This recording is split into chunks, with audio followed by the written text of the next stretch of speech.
సాధారణంగా మనం ఏ health issue వచ్చినా మానసికంగా గానీ, శారీరకంగా గానీ ఒక డైటిస్ట్‌ని కలవడం అయితే ఏంటి, ఒక సైకాలజిస్ట్‌ని కలవడం అయితే ఏంటి, ఒక న్యూట్రిస్ట్ దగ్గరికెళ్ళడం అయితే ఏంటి, ఇలా రకరకాల డాక్టర్స్ దగ్గరికి మనం వెళ్తూ ఉంటాము. సమస్యకు తగ్గట్టుగా చూజ్ చేసుకుంటుంటాం. కానీ న్యూట్రిషనిస్టు, సైకాలజిస్టు ఇద్దరి కాంబినేషన్ ఇదైతే మనం రేర్‌గానే చూస్తుంటాం. ఆ రేర్ కాంబినేషన్ పర్సన్ ఎవరైతే ఉన్నారో ఇప్పుడు దానికి సంబంధించిన మేడం నాతో పాటు ఉన్నారు. ఆ మేడం ఎవరంటే న్యూట్రిషనిస్ట్ శ్రీదేవి గారు. ఇప్పుడు మేడంతో మాట్లాడి మనం మంచి మంచి విషయాల గురించి తెలుసుకుందాం. నమస్తే మ్యామ్.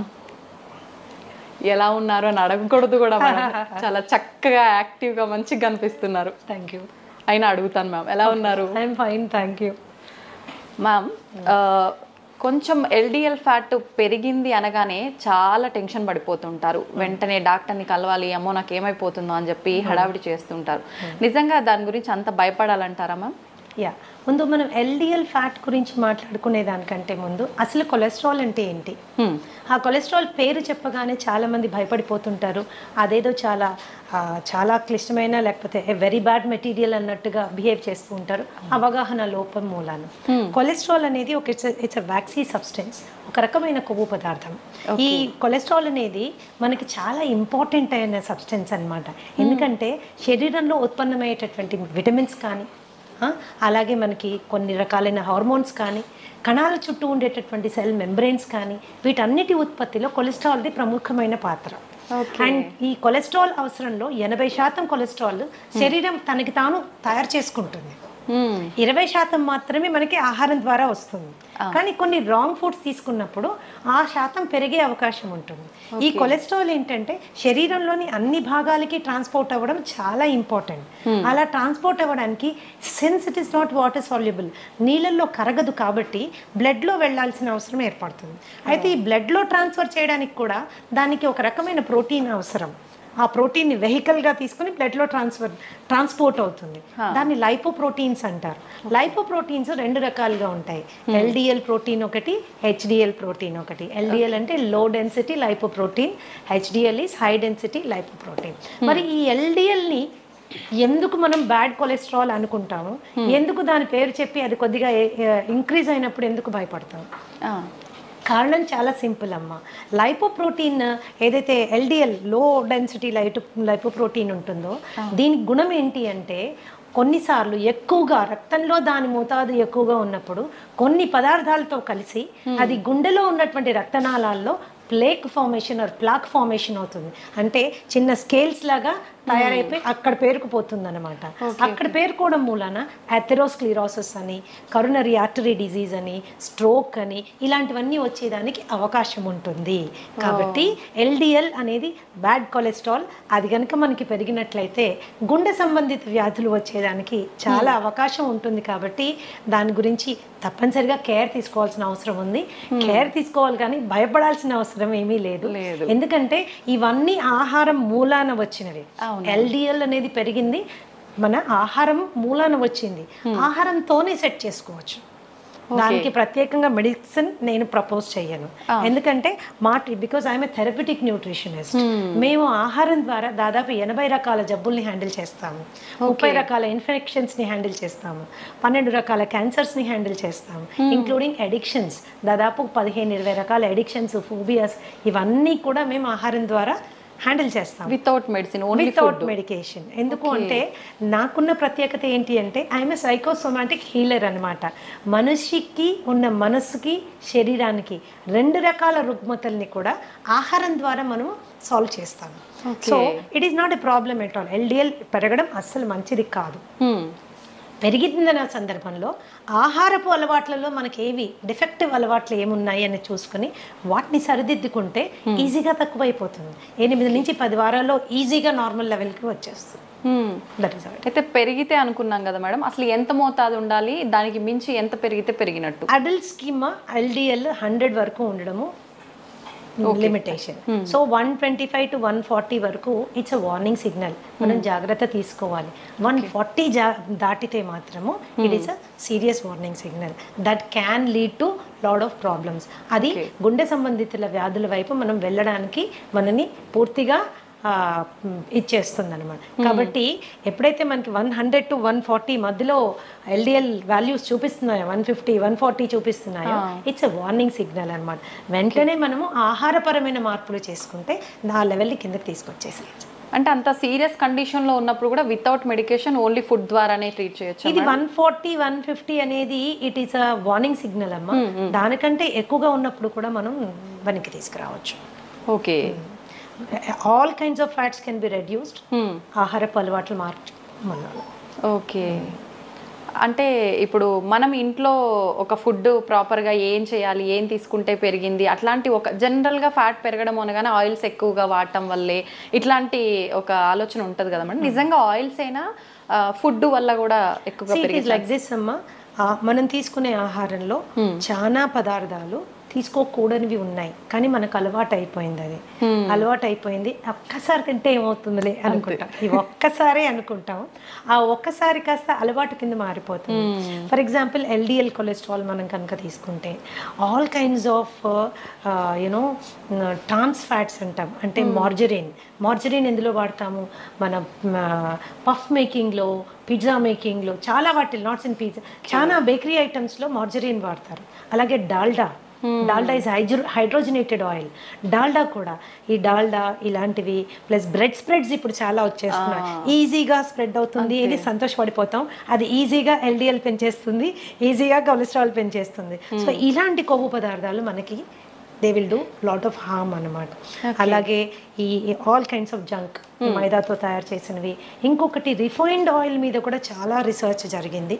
రిఫైన్డ్ ఆయిల్ కూడా గుండె సంబంధిత జబ్బులు రావడానికి, ఎల్డిఎల్ పెరగడానికి కాంట్రిబ్యూట్ చేస్తోంది అని సపోర్ట్ చేయడానికి చాలా రీసెర్చ్ ఉంది. చాలా రీసెర్చ్ ఉంది.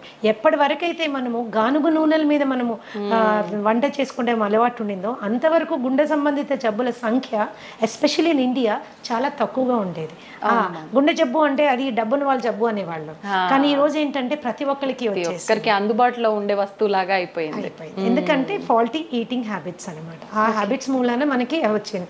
అలాగే రెడ్ మీట్ బాగా ఎక్కువ తినేవాళ్ళు, మటన్, బీఫ్, పోర్క్ ఇలాంటివి చాలా ఎక్కువగా, అంటే వారంలో ప్రతిరోజు తినేవాళ్ళు, అధిక మోతాదులో తినేవాళ్ళు, వాళ్ళల్లో కూడా మనకి తేడాలు కనిపిస్తాయి.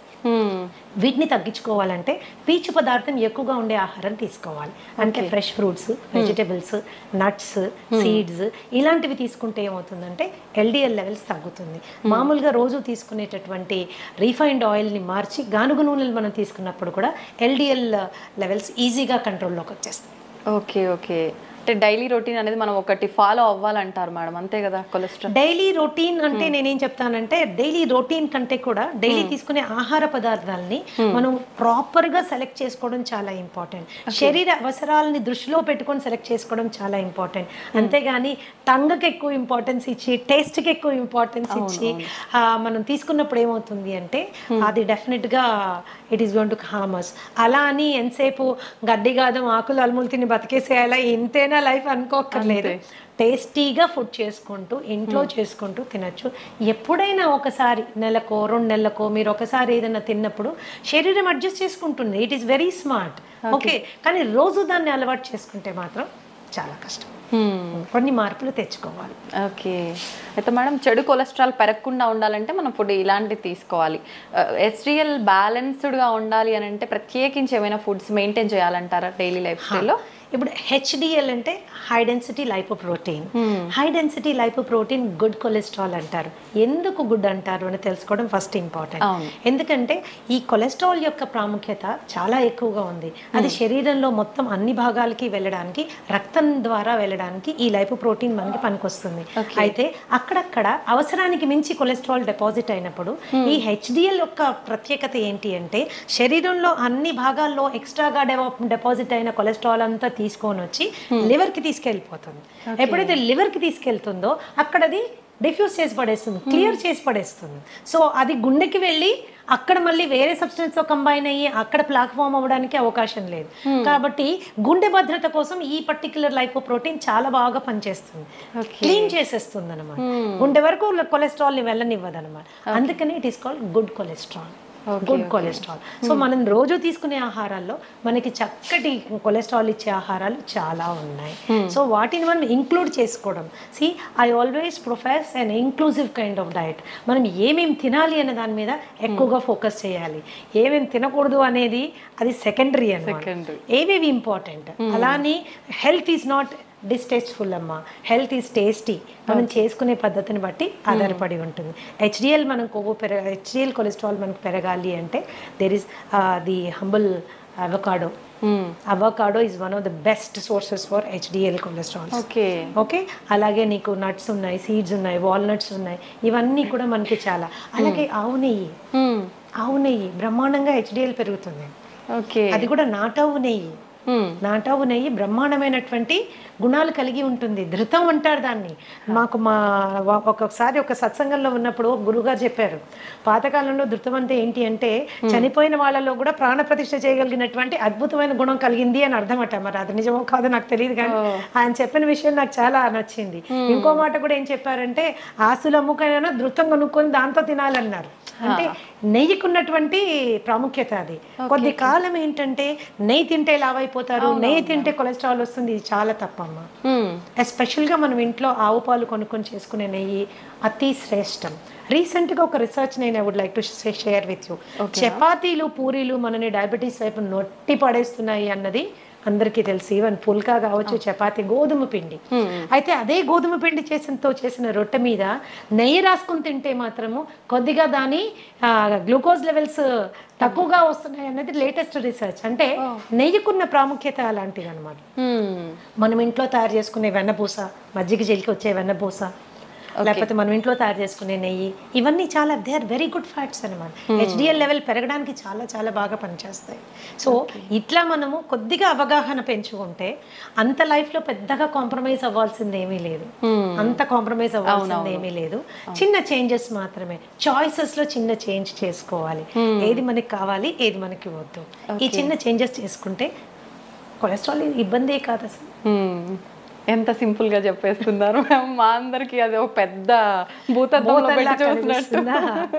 అండ్ యాక్చువల్గా ఏంటంటే ఇంకొక రీసెర్చ్ ఏం చెప్తుందంటే కొద్ది మందిలో ఇన్ సమ్ పీపుల్ ఏమవుతుందంటే కొలెస్ట్రాల్కి సంబంధించిన మందులు వాడినప్పుడు అది ఏమవుతుందంటే it is leading to increase in blood glucose levels, diabetes పెరిగేదానికి అవకాశం ఉంది అని కొన్ని రీసెర్చ్ చెప్తున్నాయి. కాబట్టి మెడిసిన్ వాడడం కంటే ముందు ఆహారపు అలవాట్లని జాగ్రత్తగా గమనించి ఒక క్వాలిఫైడ్ థెరప్యూటిక్ న్యూట్రిషనిస్ట్ దగ్గరికి వెళ్ళి ప్రాపర్గా డయాగ్నోస్టిక్ టెస్ట్లు చేసుకుని ఏది ఎక్కువ ఉంది, ఏది తక్కువ ఉంది, ఏది ఎలా తగ్గించుకోవాలి అని అవగాహన పెంచుకుని జస్ట్ 8 నుంచి 10 వారాల్లో మీ లిపిడ్ ప్రొఫైల్ని మీరు క్లీన్ చేసేసుకోవచ్చు. ఒక్కటే సలహా ఏంటి అంటే కేవలం ఏదో యూట్యూబ్లో వీడియో చూసో లేకపోతే ఫేస్బుక్లో పోస్ట్ చూసో స్వంత వైద్యం చేసుకుంటే మాత్రము it is going to be little difficult. ఏదైనా సైంటిఫిక్ గా హ్యాండిల్ చేయాలి. మ్యామ్, నెయ్యి విషయానికి వస్తే మీరు ఇందాక నెయ్యి గురించి చెప్పారు కాబట్టి చాలా మంది నెయ్యి ఫుడ్ తో కాకుండా డైరెక్ట్ స్పూన్ తో తింటూ ఉంటారు. అట్లా తీసుకోవడం మంచిదే అంటే తాగుతూ ఉంటారు.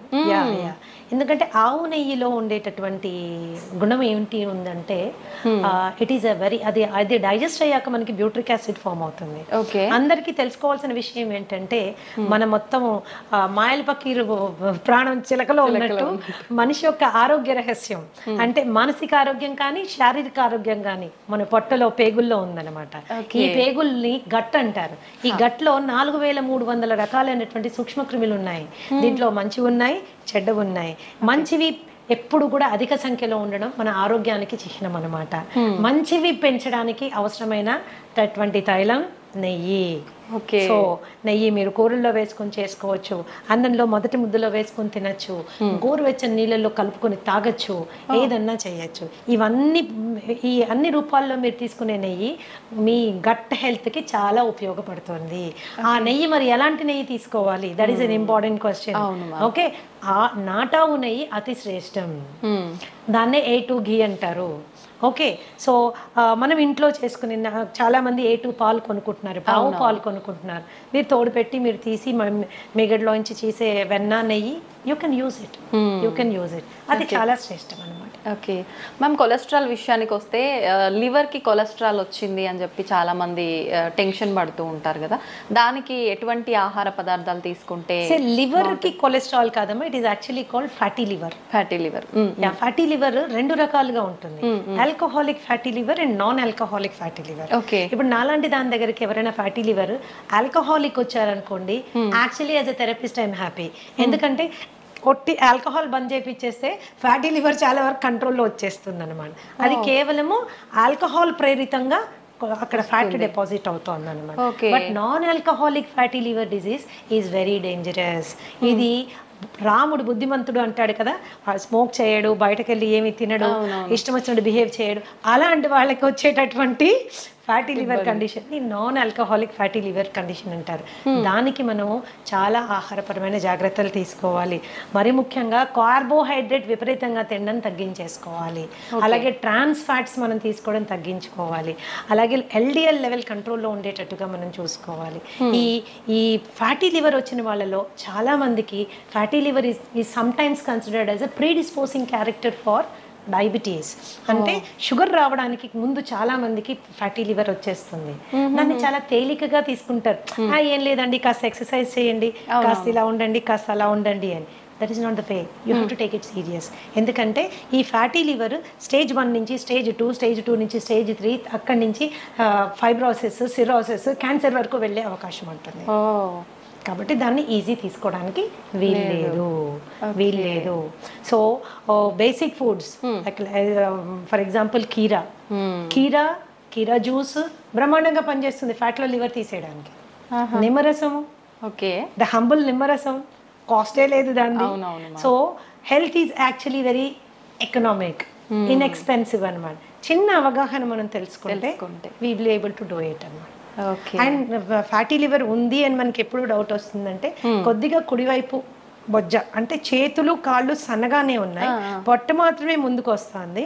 ఎస్పెషల్లీ కుడివైపు మనం చెయ్యి వేసుకునేలా అంటే కొద్దిగా గట్టిగా కూడా తగులుతోంది అంటే వెంటనే వెళ్ళి ఒకసారి ఫ్యాటీ లివర్ చెక్ చేసుకోవడం చాలా చాలా ఇంపార్టెంట్.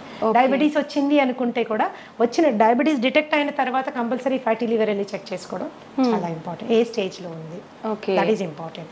దాన్ని కూడా తగ్గించుకుంటూ వెళ్ళాలి మనం, దట్ ఈస్ ఇంపార్టెంట్. ఇది కూడా మోతాదు ఏమైనా ఉంటుందా మ్యామ్, పర్సంటేజ్ ఫ్యాటీ లివర్? అట్లా కాదంటే మీరు అల్ట్రాసౌండ్ అబ్డామెన్కి వెళ్ళినప్పుడు వాళ్ళు చెక్ చేసి మీకు గ్రేడ్ చెప్పేస్తారు. ఓకే, ఆ రిపోర్ట్ బట్టి మనకి స్టేజ్ 1లో ఉన్నారా, స్టేజ్ 2లో ఉన్నారా, స్టేజ్ 3లో ఉన్నారా తెలిసిపోతుంది. ఓకే మ్యామ్, డైరీ ప్రొడక్ట్స్ విషయానికి వస్తే ఏవి తీసుకోవాలి, ఏవి తీసుకోకూడదు? నిజంగా కొంతమంది చెప్తుంటారు డైరీ ప్రొడక్ట్స్ స్కిప్ చేయడమే మంచిది, ఇప్పుడు అన్నిట్లో హార్మోన్కి సంబంధించిన ఇంజెక్షన్లు ఇలాంటివన్నీ వస్తున్నాయి కాబట్టి అని. నిజంగా ఏవి తీసుకుంటే బాగుంటుంది మ్యామ్? నేను గతంలో కూడా చాలాసార్లు చెప్పానమ్మా. చాలా మంది వాదనకి కూడా దిగుతారు. మన తాతలు, తండ్రులు, ముత్తాతలు అందరూ పాలు తాగారు, ఇప్పుడు మీరెందుకు చెప్తున్నారు పాలు తాగకూడదని? పాలు డెఫినెట్ గా ఇట్స్ ఏ హోల్సమ్ ఫుడ్.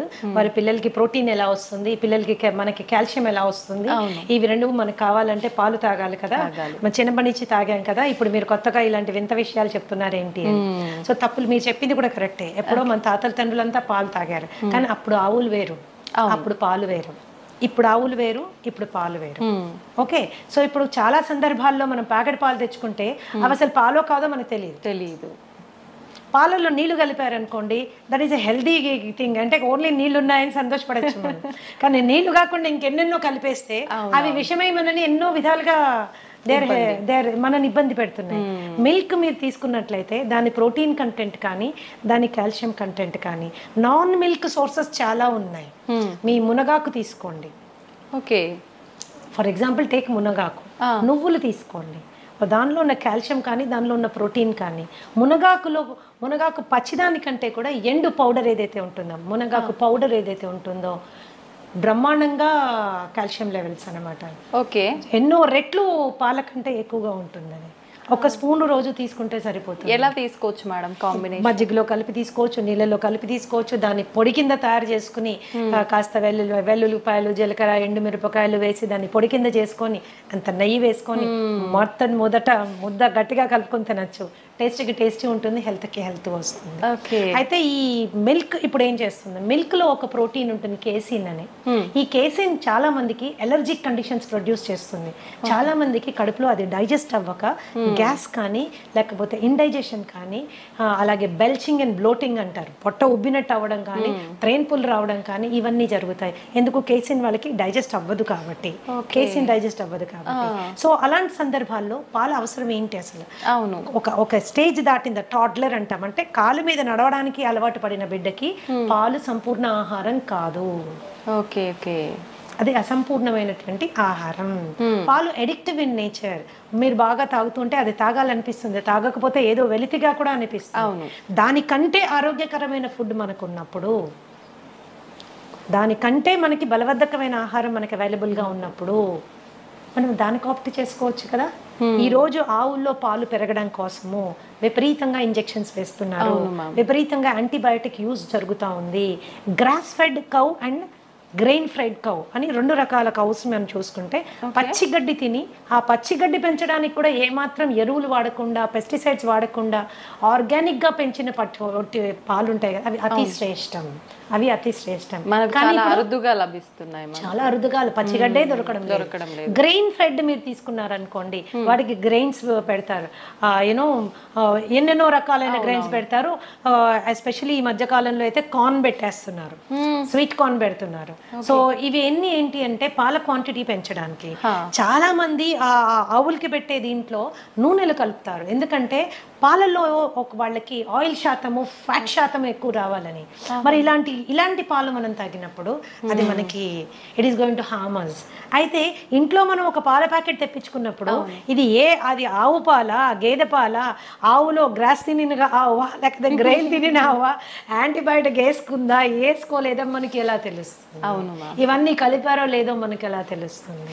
తెలియదు. పైగా పాలు ఎప్పుడైతే ప్యాకెట్లో వస్తాయో, ప్లాస్టిక్ ప్యాకెట్లో వస్తాయో, ఆ ప్లాస్టిక్ కూడా మనకి ప్రమాదం. ఇంకోటి, కొంతమందికి ఏంటంటే ఎస్పెషల్లీ ఉద్యోగస్తులు 4-5 ప్యాకెట్లు కొనుక్కుని డీప్ ఫ్రీజర్లో పెడతారు, అవి గడ్డగట్టిపోతాయి. వాటిని మీరు ఎప్పుడైతే డీప్ ఫ్రీజ్ చేస్తారో, థాయింగ్ ప్రాసెస్ జరిగేటప్పుడు ప్లాస్టిక్ కూడా మెల్ట్ అయ్యి అందులోకి వస్తుంది. ఒకప్పుడు మేము చిన్నపిల్లలుగా ఉండేటప్పుడు గ్లాస్ బాటిల్లో వచ్చేది, that was safest milk. Seal అయ్యి గ్లాస్ బాల్ వచ్చేది, బాటిల్స్ తీసుకోగానే మేము చిన్నపిల్లలప్పుడు నాకు బాగా గుర్తుంది, ఆ మూత తీసి పైన ఉన్న వెన్నంతా వేలుతో తీసుకుని తినేవాళ్ళం. ఇప్పుడు అలాంటి కండిషనే లేదు, అలాంటి కండిషనే లేదు. సో పాలుని వాడకం ఎంత తగ్గిస్తే అంత మంచిది. అయితే పెరుగు దగ్గరికి వచ్చినా, మజ్జిగ దగ్గరికి వచ్చినా ఏ రెస్ట్రిక్షన్ లేదు. It is better than milk అన్నమాట. మీరు పెరుగుగా తిన్నా పర్వాలేదు, మజ్జిగగా తిన్నా పర్వాలేదు. కొద్దిగా పుల్లబడిన మజ్జిగ ఇంకా బెటర్. పుల్లబడిన మజ్జిగ చాలా బెటర్. అందుకనే మిల్క్ని అవాయిడ్ చేయడం బెటర్. ఎందుకంటే మనకు వచ్చే ప్యాకెట్ గురించి మనం ఆలోచిస్తాం, కానీ అందులో వచ్చిన పాలు మనకి దాకా రావడానికి ఎన్ని పద్ధతులు అవలంబించారో మనకు అవగాహన లేదు. Today it is a very common thing to give oxytocin injection for cows. Oxytocin injection దేనికి ఇస్తారు వింటే మీరు బిత్తరపోతారు. పాల పొదుగులోంచి పాలు పిండేటప్పుడు ఈజీగా పాలు బయటికి రావడం కోసము ఆ ఇంజెక్షన్ ఇస్తారు. మనకు కూడా ఆక్సిటాసిన్ ఇంజెక్షన్స్ ఇస్తుంటారు. మన ఎప్పుడు యూస్ చేస్తారో తెలుసా మీకు? డెలివరీలో బిడ్డ ఈజీగా బయటికి రావడానికి కోసం యూస్ చేసేటటువంటి ఇంజెక్షన్ ఆక్సిటాసిన్ అన్నమాట. కండరాలు లూజ్ అయ్యి బిడ్డ ఈజీగా బయటికి రావడానికి. యానిమల్స్ కి కూడా ఆక్సిటాసిన్ ఇంజెక్షన్ దానికోసమే ఇస్తారనమాట. బట్ దేనికి వాడుతున్నాం ఈరోజు? ఈజీగా, అంటే అది పిండడానికి కూడా మనకు ఓపిక లేదనమాట. దాని బిడ్డను తాగనివ్వడం లేదు మనము, దాని బిడ్డ నోటికాడ పాలు మనం గుంజుకుంటున్నాం. అది కూడా ఈజీగా రావడం కోసం కెమికల్ ఇంజెక్షన్స్ ఇస్తున్నాం. మరి ఇలాంటి పాలు తాగడం అవసరమా? అక్కర్లేదనే చెప్పాలి ma'am. So it's dairy and ఆవు మీద జరుగుతున్నటువంటి ఘోరాల గురించి అది డిఫరెంట్ స్టోరీ. దాని గురించి మాట్లాడుకుంటే పాలు చూస్తే కూడా భయపడిపోతా ఉన్నాడు, అమ్మో బాబాయ్ ఇంత కష్టమైన పాలు మనకు అవసరమైంది అని. That is as simple as that. పాల కంటే బలబద్ధమైన ఆహారం చాలా చాలా ఉంది. You can go towards it. అవి తీసుకోవచ్చు. ఆల్టర్నేట్ మిల్క్స్ కూడా ఉన్నాయి. మీ బాదం మిల్క్, తర్వాత ఈ కోకోనట్ మిల్క్, దాని తర్వాత యూ హ్యావ్ కాజు మిల్క్, రాగి మిల్క్, జొన్న పాలు, మిల్లెట్ పాలు, ఇలా మనకు చాలా ఉన్నాయి విచ్ ఆర్ మోర్ న్యూట్రిషియస్. పాలు దేనికి తాగెత్తున్నామో ఆ న్యూట్రిషన్ ఇవ్వగలిగినవి, ఇంకా ఎక్కువ శాతంలో ఇవ్వగలిగిన పాలు మనకు చాలా ఉన్నాయి. ఓకే. ఇంకా కొంతమంది అడుగుతూ ఉంటారు నన్ను, మేడం పాల ప్యాకెట్లో పాలు తీసుకోమంటారా, లేకపోతే టెట్రా ప్యాక్ తీసుకుంటే ఏమైనా ప్రాబ్లం వస్తుందా? టెట్రా ప్యాక్ మీద చాలా హెవీ రీసెర్చ్ జరిగిందమ్మా. టెట్రా ప్యాక్ లో పాలు రీసెర్చ్ చేసినప్పుడు, ఫ్రెష్ మిల్క్ చేసినప్పుడు డెఫినెట్ గా టెట్రా ప్యాక్ లో ఉన్న పాలలో పోషక విలువలు తక్కువ ఉంటాయి అనేది నిర్వివాదాస్పదం. You don't have to discuss about it. It is clear. ఎందుకు అలాగా? పాలు అవి పాస్చరైజ్ చేస్తారు అండ్ హోమోజినైజ్ చేస్తారు. హోమోజినైజ్డ్ అండ్ పాస్చరైజ్డ్ మిల్క్ ఎప్పుడైతే హీట్ చేసి కూల్ చేస్తారో దాంట్లో పోషక విలువలు తక్కువైపోతాయి. కాకపోతే టెట్రా ప్యాక్ లో మీరు తీసుకున్నప్పుడు ఏంటంటే హైజీన్ అండ్ శానిటేషన్ ఎక్కువ, ఇన్ఫెక్షన్ కాజింగ్ జర్మ్స్ కానీ అది మనకి ఉండదు. పైగా ఏమీ అడిటివ్స్ యాడ్ చేయరు దాంట్లో. ఏమి దాన్ని ప్రిజర్వ్ చేయడానికి ఏమీ బయట నుంచి యాడ్ చేయరు. సో పోషక విలువల ఫ్రెష్ మిల్క్ కంటే కొంచెం తక్కువైనా అది సేఫ్ మిల్క్ కాబట్టి టెట్రా ప్యాక్ లో మిల్క్ వాడుతూ ఉంటారు. That is how it is. ఇప్పుడు ఫ్రెష్ గా తీసుకున్న పాలు వి డోంట్ నో దాంట్లో ఏమేమి ఉన్నాయో తెలియదు, అందులో ఎన్ని పెస్టిసైడ్ రెసిడ్యూస్ వస్తాయో తెలియదు, ఎన్ని మాన్యూర్ రెసిడ్యూస్ వస్తాయో తెలియదు, బ్యాక్టీరియల్ ఇన్ఫెస్టేషన్ కానీ వైరల్ ఏదైనా మైక్రో ఆర్గానిజం ఉందేమో మనకి తెలియదు. ఓకే, రెండు తెల్లగానే ఉంటాయి అంతే. మనం పాల రూపంలో తీసుకునే వాళ్ళకైతే ఆల్టర్నేట్ ఆప్షన్స్ చాలా ఉన్నాయి మీరు చెప్పారు. కొంతమంది తెల్లారితే కానీ టీ లేనిది వాళ్ళకి తెల్లారదనే వాళ్ళు చాలా మంది ఉంటారు. అలాంటి వాళ్ళ పరిస్థితి ఏంటి మ్యామ్? టీ కాఫీ అనేవి దేనికి తాగుతాం? నా పద్ధతి ఏంటంటే దేనికైనా ఏ పద్ధతికైనా ఎందుకు అని ముందు తెలుసుకుంటే అది మనకు అవసరమా లేదు అని నిర్ణయం తీసుకోవచ్చు. రైట్. ఓకే, మన డైలీ లైఫ్లో మనకున్న స్ట్రెస్ మూలాన చాలా మందికి హెడేక్స్ రావడము, ఆ స్ట్రెస్ మూలాన మైగ్రేన్స్ రావడము, డల్ గా ఫీల్ అవ్వడము ఇవి అవుతాయి. టీ అండ్ కాఫీలో ఏముంటుంది? కెఫీన్ ఉంటుంది. ఈ కెఫీన్ ఏం చేస్తుంది? నర్వస్ సిస్టమ్ ని టెంపరీగా ఉత్తేజపరుస్తుంది. ఓకే, టెంపరీగా ఉత్తేజపరుస్తుంది. ఎప్పుడో ఒక రోజు ఒక గుక్క తాగినంత మూలాన మనకి పెద్ద వదిలేదు. అది అలవాటు చేసుకుంటే it is addictive in nature. It is addictive in nature అన్నమాట. సో టీ మంచిదా కాఫీ మంచిదా అని కూడా కొంతమంది అడుగుతుంటారు. దీంట్లో నేనేమంటానంటే మీరు పాలు షుగర్ లేకుండా ఏది తాగినా మంచిదే. Okay, black tea black coffee ఏది తాగినా మంచిదే.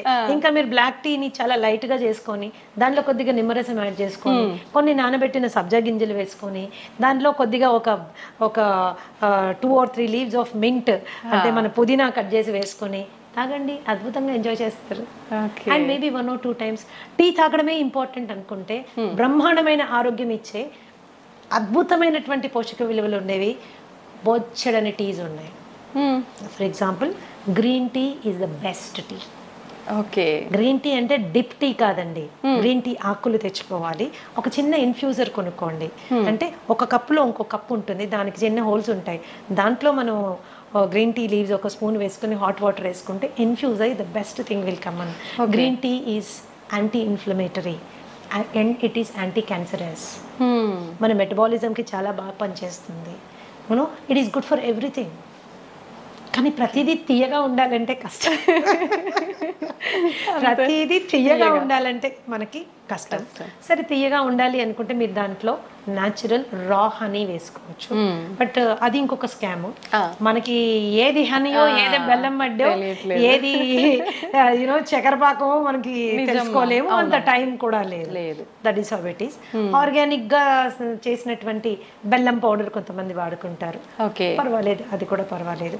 As long as remaining conditions అన్ని నార్మల్ గా ఉన్నప్పుడు మనకి ఇవన్నీ పెద్దగా కాంట్రిబ్యూట్ అవ్వాలి. రిమైనింగ్ కండిషన్స్ నార్మల్ పెట్టుకోవడం చాలా ఇంపార్టెంట్. ఎన్నో రకాల టీ ఉందమ్మా. ఫర్ ఎగ్జాంపుల్ హైబిస్కస్ టీ అని ఉంటుంది, మందార పువ్వులు ఆకులు రెక్కలతో చేసింది. జాస్మిన్ టీ ఉంది. There are so many teas. మేమైతే మా ట్రీట్మెంట్ ప్రొసీజర్స్లో దాదాపుగా నేను 25 రకాల టీలు వాడతాను.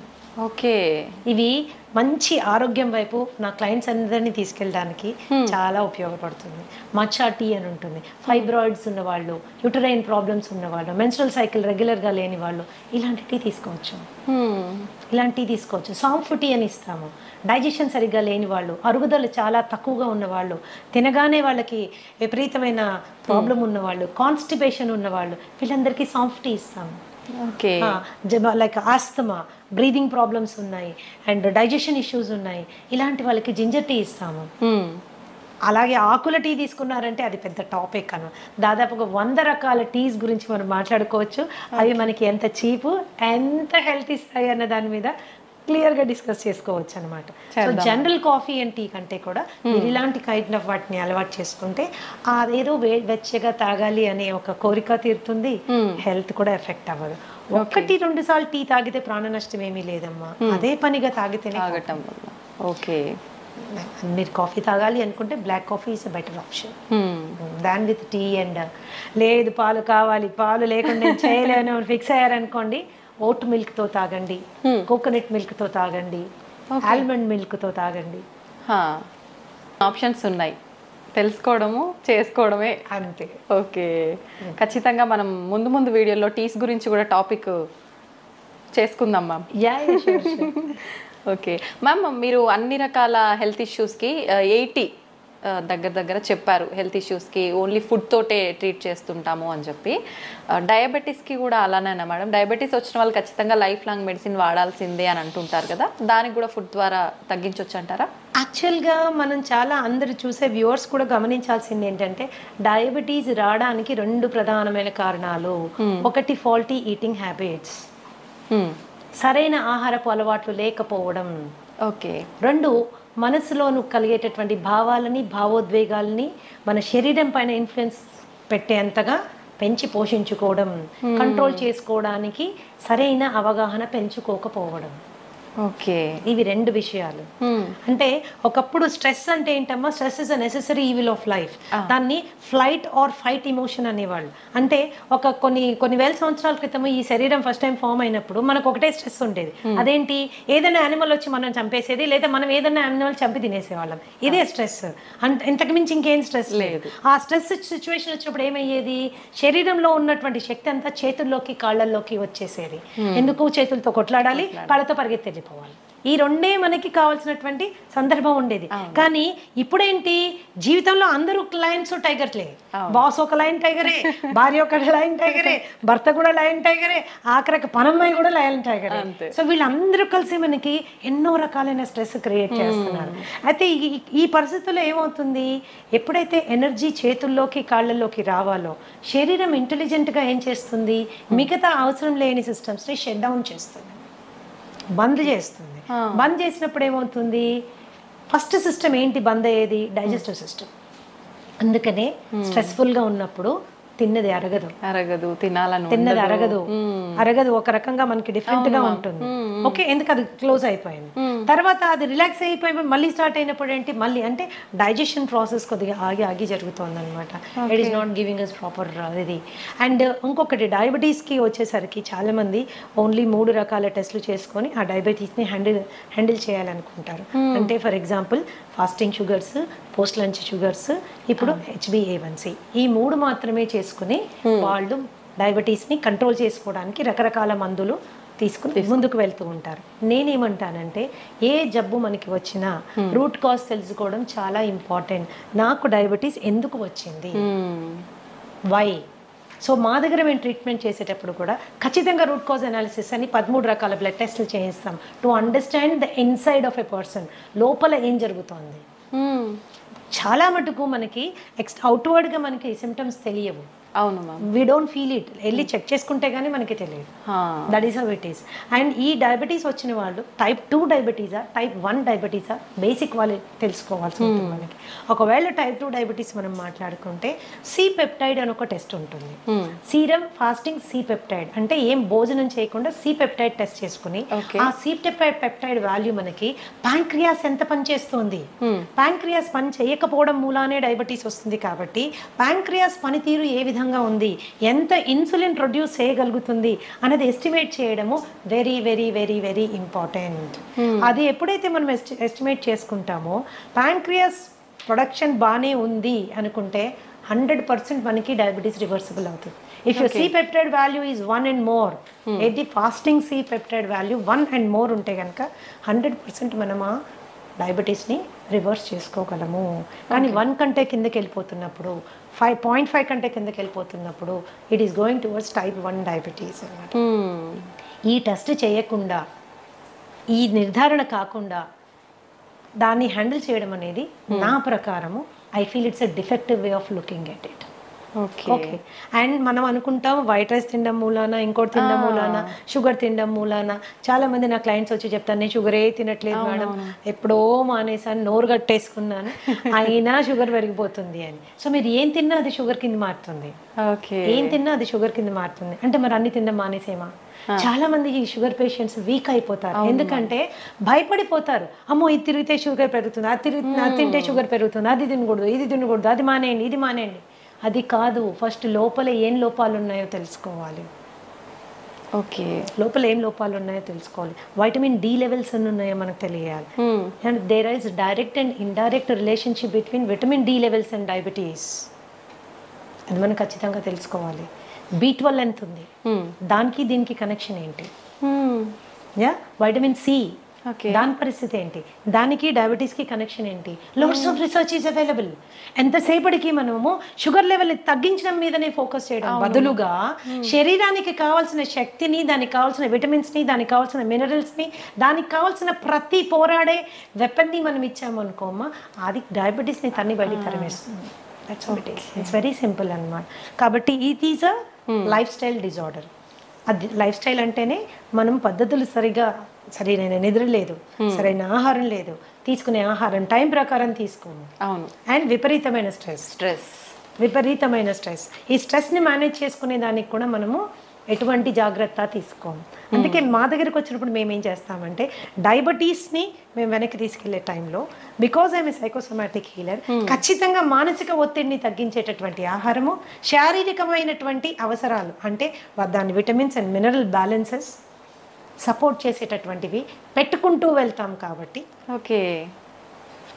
ధనాధన్ షుగర్ లెవెల్స్ పడడం స్టార్ట్ అవుతాయండి. ఒకసారి షుగర్ లెవెల్స్ పడడం స్టార్ట్ అయితే మెడికేషన్ డోసేజ్ నెమ్మదిగా తగ్గించుకుంటూ వెళ్తాము. ఒకసారి అలా తగ్గించుకుంటూ వెళ్ళి 1 fine day ఆ మెడిసిన్ ఎత్తిపడేస్తాము. ఓకే, ఈ స్టేజ్ని రెమిషన్ స్టేజ్ అంటారు. Remission is purely temporary stage of health.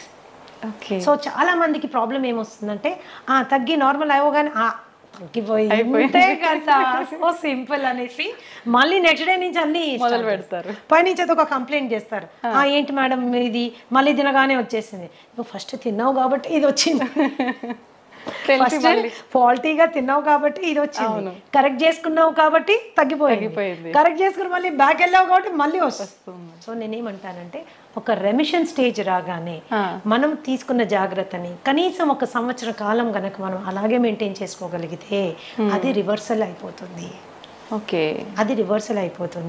Diabetes తగ్గించుకోవడానికి ఆడ మగ తేడా లేదు, వయస్సుతో తేడా లేదు, మీ డయాబెటీస్ వయస్సు కూడా తేడా లేదు.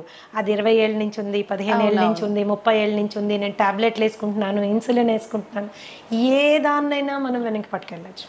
చిన్న పిల్లల్లో కూడా ఇప్పుడు చిన్న పిల్లల కండిషన్ డిఫరెంట్ అమ్మా. That is called type 1 diabetes.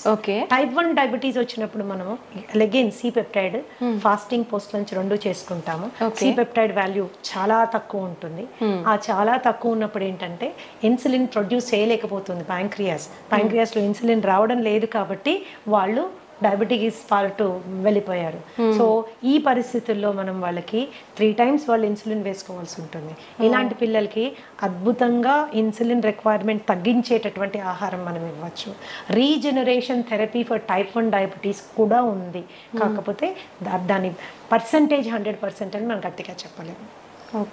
So regeneration therapy is also possible. అంటే టైప్ 1 నుంచి కూడా మనం కొద్దిగా వాళ్ళని బెటర్ టైప్ 2లోకి తీసుకెళ్లేటటువంటి సిపెప్టైడ్ని పెంచేటటువంటి ఫుడ్ కూడా ఉంది. But the success rate is about 40 to 50%. It is not around 100%. Many other contributing factors ఉన్నాయి కాబట్టి, చాలా కాంట్రిబ్యూటింగ్ ఫ్యాక్టర్స్ ఉన్నాయి కాబట్టి that is how it is.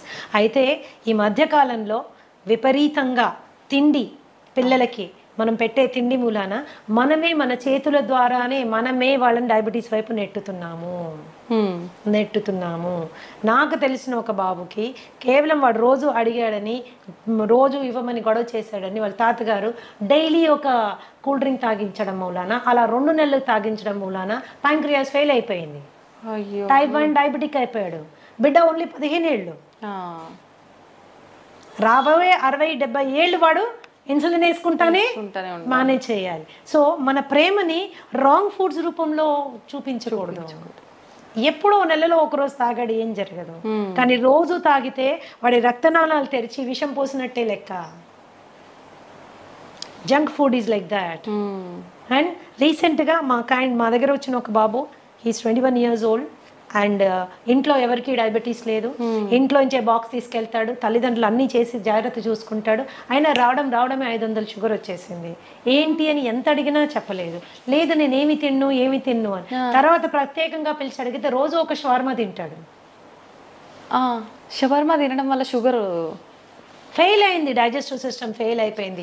Mayonnaise లోపల ఉంటుంది, దాంట్లో పిచ్చి రిఫైన్డ్ ఆయిల్ వాడతారు, అందులో రోడ్ సైడ్ వాడే రిఫైన్డ్ ఆయిల్, అది ఎక్కడి నుంచి తెచ్చి వాడతారో, ఎన్నిసార్లు వాడిన నూనెతో చేస్తారో మనకి తెలియదు. అండ్ ఆ షవర్మా అండ్ ఇంకొకటి ఫ్రాంకీ చెప్పాడు నాకు, 2 చెప్పాడు. ఫ్రాంకీ మైదా రొట్టెలో మళ్ళీ కాల్చిన మాంసం అన్ని పెడతారు దాంట్లో. సో టేస్ట్ చాలా బాగుంటుంది, నేను కాదన్నాను, కానీ దాన్ని రోజు తినడం మూలాన దట్ ఈస్ అ కేస్. ఈ రోజు మేము ఎంతో స్ట్రగుల్ అవుతున్నాం. ఆ కేసుని టైప్ 1 అయిపోయాడు, ప్యాంక్రియాస్ ఫెయిల్ అయిపోయింది. That is how it is. So ఈ చిన్నవి ఫ్యాన్సీస్ మనం వాటిని సాటిస్ఫై చేయడము ఇంపార్టెంట్ అని ఎప్పుడు అనుకోకూడదు. ఫుడ్ విషయంలో ఇట్స్ రియల్లీ వెరీ ఇంపార్టెంట్. బయట మరి ఎందుకు బ్యాన్ చేయ, వన్ ఆఫ్ ద స్టూడెంట్, ఒక చిన్న బాబు, ఎందుకు బ్యాన్ చేయరు కూల్ డ్రింక్ అని నన్ను అడిగాడు అనమాట. ఈ కూల్ డ్రింక్ మూల నాకు డయాబెటీస్ వచ్చింది కదా, దీన్ని ఎందుకు గవర్నమెంట్ బ్యాన్ చేయరు అంటే అది మన ఏరియా ఆఫ్ వర్క్ కాదు. ఏదైనా కూడా ఆహారం అనేది మితంగా తీసుకుంటే ఔషధంలా పనిచేస్తుంది, అమితంగా తీసుకుంటే విషమై మన ప్రాణాన్ని కబళిస్తుంది. Decision is in our hands. ఒకరు చెప్తే వచ్చేది కాదు, ఆ నిర్ణయం మనం తీసుకోవాలి. మన బిడ్డలు కూడా అటువంటి చక్కటి విచక్షణ జ్ఞానంతో ముందుకెళ్ళాలంటే ఆ అవగాహన మనం కల్పించాలి. That is very important. అవును మ్యామ్, నిజంగా. మ్యామ్, మన గట్ ఫ్రీగా ఉండేటట్టుగా చూసుకుంటే మనకు చాలా రకాల ఆరోగ్య సమస్యలు రాకుండా ఉంటాయని చెప్తూ ఉంటారు. నిజంగా గట్ ఫ్రీగా ఉండాలంటే ఎటువంటి ఆహార పదార్థాలు తీసుకోవాలి? Gut is a very big subject అమ్మా. I will tell you, it's a very big subject. గట్లో మనకు ఉండేటటువంటి 4300 రకాలైన సూక్ష్మ క్రిములు ఎప్పుడు కూడా మంచివి చెడ్డవి ఒక బ్యాలెన్స్లో ఉండాలి. ఆ బ్యాలెన్స్ అవుట్ అయితే గట్ డిస్బయోసిస్ అంటారు. ఓకే, అండ్ ఈ గట్కి బ్రెయిన్కి ఉన్న యాక్సెస్ డిస్టర్బ్ అవుతుంది. Brain is the coordinator for the entire body and gut controls the brain. Brain మన శరీరాన్ని ఆపరేషన్స్ని కంట్రోల్ చేస్తే మన గట్ మన బ్రెయిన్ని కంట్రోల్ చేస్తుంది. Okay, that is very very important. అప్పుడు మనం దాన్ని ఎంత హెల్తీగా ఉంచాలి? సో మనం తినే ఆహారము చెడు బ్యాక్టీరియాని చంపే విధంగా ఉండాలి, మంచి క్రిముల్ని పెంచే విధంగా ఉండాలి. సో దాని ఆహారం యొక్క ప్రధాన లక్షణం ఏంటంటే మంచి బ్యాక్టీరియాని పెంచుతూ చెడు బ్యాక్టీరియాని చంపుతూ ఉన్నటువంటి ఆహారం తీసుకుంటే సహజంగా అది చాలా తేలికగా అరిగిపోతుంది, తిన్నది కంప్లీట్గా డైజెస్ట్ అవుతుంది, అండ్ టైంకి రెపరెప ఆకలేస్తుంది, పడుకుంటే నిద్ర వస్తుంది, పొద్దున్నుంచి రాత్రి ఒక చక్కటి మూడ్లో ఉంటాము, మంచి ఎనర్జీతో ఉంటాము. This is because our gut is happy. So all the మనం తీసుకునే ఫుడ్స్ ఏవేవైతే చెడు బ్యాక్టీరియల్ గ్రోత్కి ప్రమోట్ చేస్తాయో అవి చాలా హ్యావక్ క్రియేట్ చేస్తాయి మన పొట్టలో. సో బ్లోటింగ్, బెల్చింగ్, ఇండైజెషన్, తర్వాత కాన్స్టిపేషన్ మూలాన పైల్స్, హెమరాయిడ్స్, లేకపోతే వెరీ హార్డ్ స్టూల్ రావడము, ఇవన్నీ ఏం చేస్తాయంటే మనకి డైజెషన్ అంటే తినాలంటే భయపడే వాళ్ళు చాలా మంది ఉంటారు. పైగా హెల్త్ కరెక్ట్ అంటే హైజీన్ కరెక్ట్గా ఫాలో కాకపోతే హెచ్ పైలోరీ లాంటి బ్యాక్టీరియల్ ఇన్ఫెక్షన్స్ వస్తే జీవితాంతం మనం ఆ మందులు వేసుకుంటూ ఉంటారు. మేమైతే డయట్ ద్వారా హెచ్ పైలోరీ కానీ, ఐబిఎస్ కానీ, ఐబిడి కానీ చాలా సమర్థవంతంగా హ్యాండిల్ చేసే బ్రహ్మాండమైన ఫుడ్స్ ఉన్నాయమ్మా. అది ఎవరు బయట కొనుక్కోక్కర్లేదు. నీ ఫుడ్ మీరు ఇంట్లో చక్కగా చేసుకోవచ్చు, శుభ్రంగా తినచ్చు, సంతోషంగా ఉండొచ్చు. This is how it is. కేవలం మందుల ద్వారా ఎంత సక్సెస్ మీరు వస్తుందో దానికి డబుల్ సక్సెస్ ఆహారం ద్వారా వస్తుందమ్మా. డబుల్ సక్సెస్ ఆహారం ద్వారా వస్తుంది.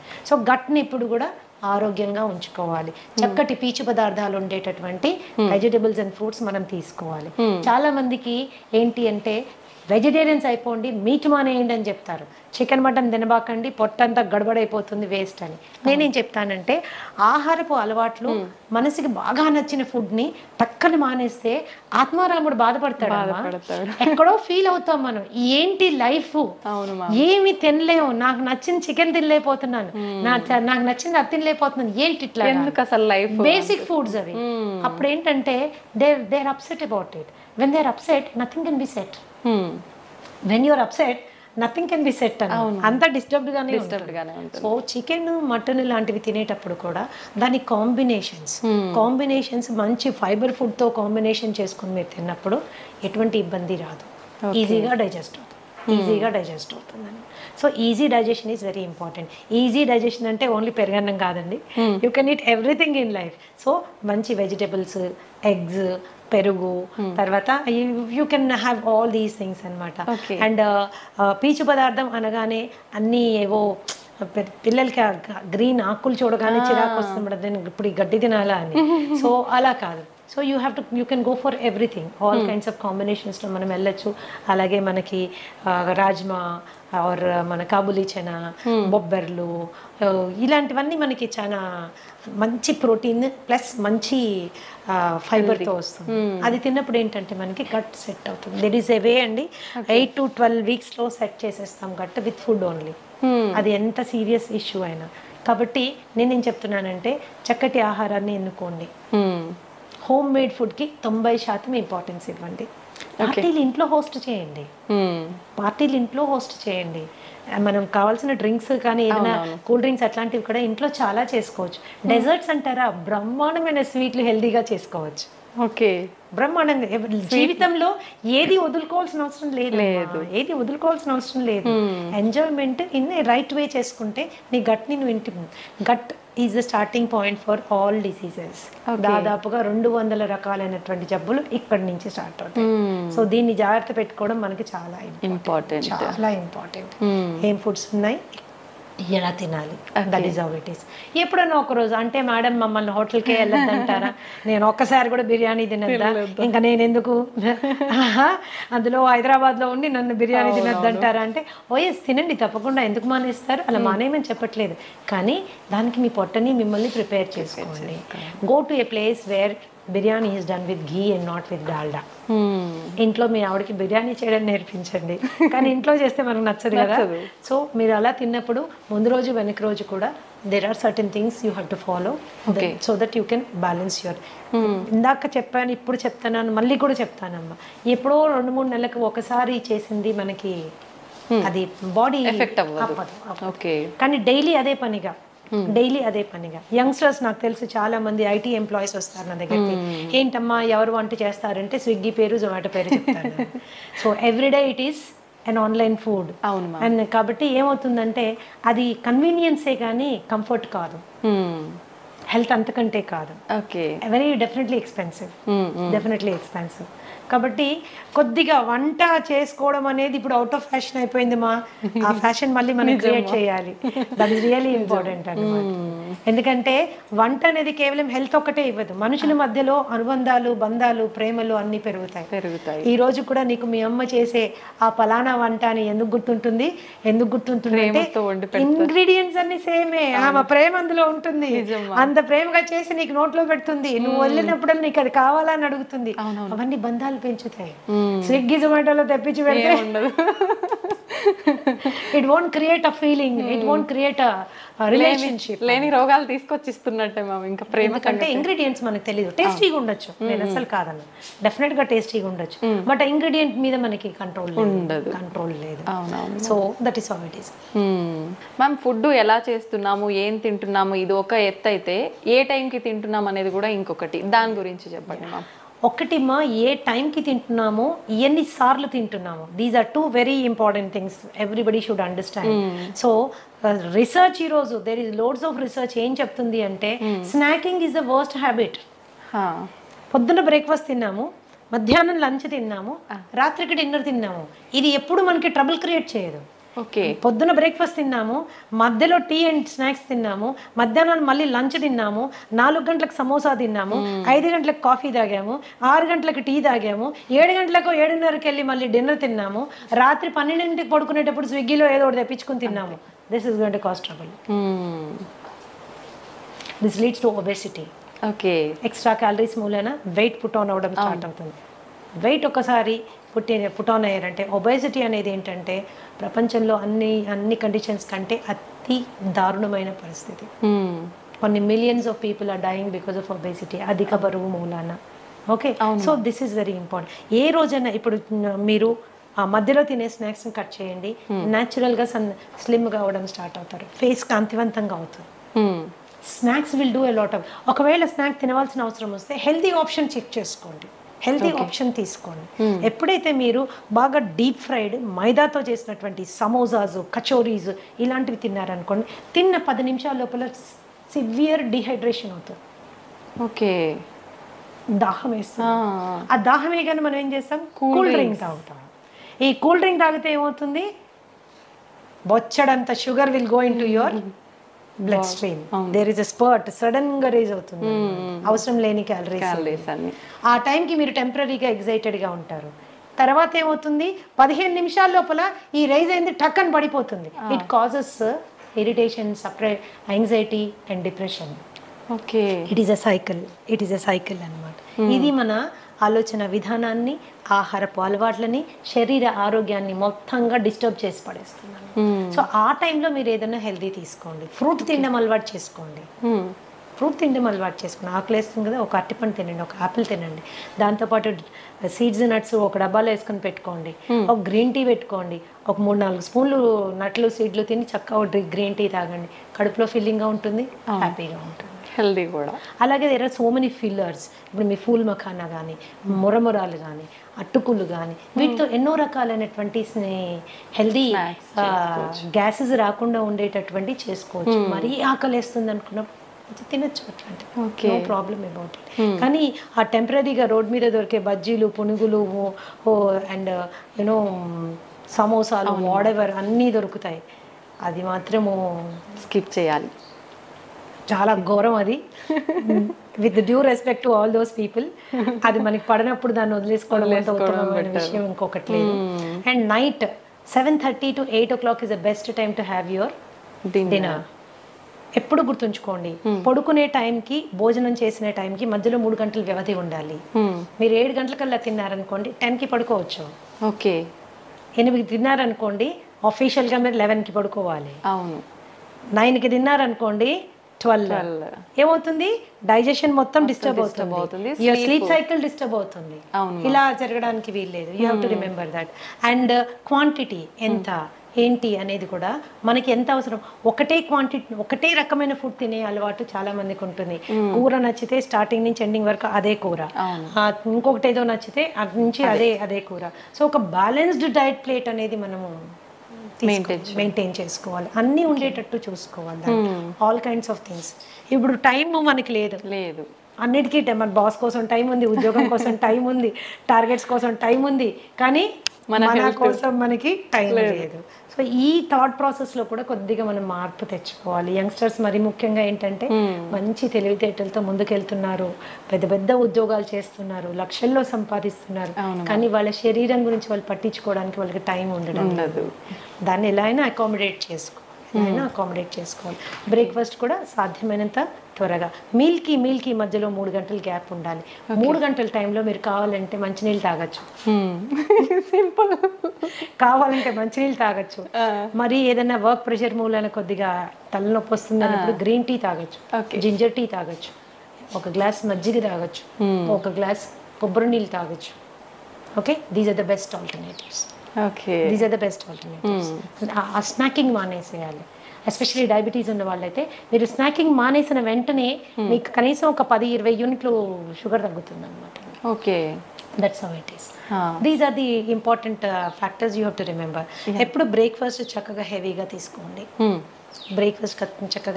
తీసుకోండి, దానికంటే కొద్దిగా తక్కువగా లంచ్, లైట్గా డిన్నర్. ఓకే లైట్గా dinner so that you don't store all that on to your self. And తినగానే పడుకోవడము, తినగానే అరగంటలోనే నడిచేస్తుంటారు, అలా చేయకండి ప్లీజ్. 1.5 hour గ్యాప్ వచ్చాక కానీ మీరు నడవడానికి వీల్లేదు. Oh that is how it is. So ఇవి బేసిక్ మీల్ పీరియడ్స్ మీరు అండ్ మీకు నచ్చిన విధంగా మీరు తీసుకోవచ్చు. ఒక జనరల్ హెల్త్ ఫార్ములా చెప్తాను, ఒక general health formula which is good for everybody. So మనము ఇండియన్స్ ఏంటంటే especially south Indians starch oriented అంటే కార్బ్ ఓరియంటెడ్ డయట్లో మనం ఉంటాము. ఇప్పుడు మనకు అంతా రిఫైన్డ్ అండ్ పాలిష్డ్ ఫుడ్ కాబట్టి అది చాలా వరకు not doing lot of harm కాబట్టి ఒక చిన్న రేషియోలో మనం ఆహారం తయారు చేసుకోవచ్చు. ఏంటది? 20% ఫుడ్ కార్బోహైడ్రేట్. మీరు అందులో అన్నం తింటారో, ఒక పులక తింటారో, లేకపోతే ఒక జొన్న రొట్టె తింటారో, మీరు ఏం తింటారో ఒక 20% నుంచి 25% వరకు కార్బ్స్ వచ్చేటట్టు తినండి. అలాగే 30 నుంచి 35% వరకు please go for protein. Okay, గుడ్లు, పన్నీరు, తోఫు, చికెన్, తర్వాత మటన్ కూడా తీసుకోవచ్చు. మనం అంటే ఎవ్రీడే కాదు, జనరల్గా చెప్తున్నాను, అన్నీ ఇలా మీరు తీసుకోవచ్చు. అండ్ అట్లీస్ట్ 40% ఎనర్జీ కొవ్వులోంచి వచ్చేటట్టుగా మీరు డైట్ని మోడిఫై చేసుకుంటే, నెయ్యిలోంచి, కోకోనట్ ఆయిల్లోంచి, అవకాడోస్లోంచి, ఎస్ మనం తీసుకునే నట్స్ అండ్ సీడ్స్లోంచి మనకి ఎనర్జీ వచ్చేటట్టు పెట్టుకుంటే ఏమవుతుంది? It will balance your metabolism అనమాట. And especially lifestyle disorders like you know BP కానీ, షుగర్ కానీ, ఇలాంటివి, థైరాయిడ్ కానీ, ఇలాంటివి రాకుండా మనము సేఫ్ గార్డ్ చేసుకోవచ్చు. ఎప్పుడు కూడా 0 కార్బోహైడ్రేట్ డైట్ ఎవరు తినకూడదు. ఓకే, ఎందుకంటే నర్వస్ సిస్టమ్కి కావాల్సిన ఎనర్జీ అంతా కార్బోహైడ్రేట్. ఓకే, నర్వస్ సిస్టమ్ కావాల్సినంత ఎనర్జీ కార్బోహైడ్రేట్. మీరు అసలు కార్బోహైడ్రేటే లేదనుకోండి, దెబ్బతింటుంది. That's going to cause lot of harm అన్నమాట.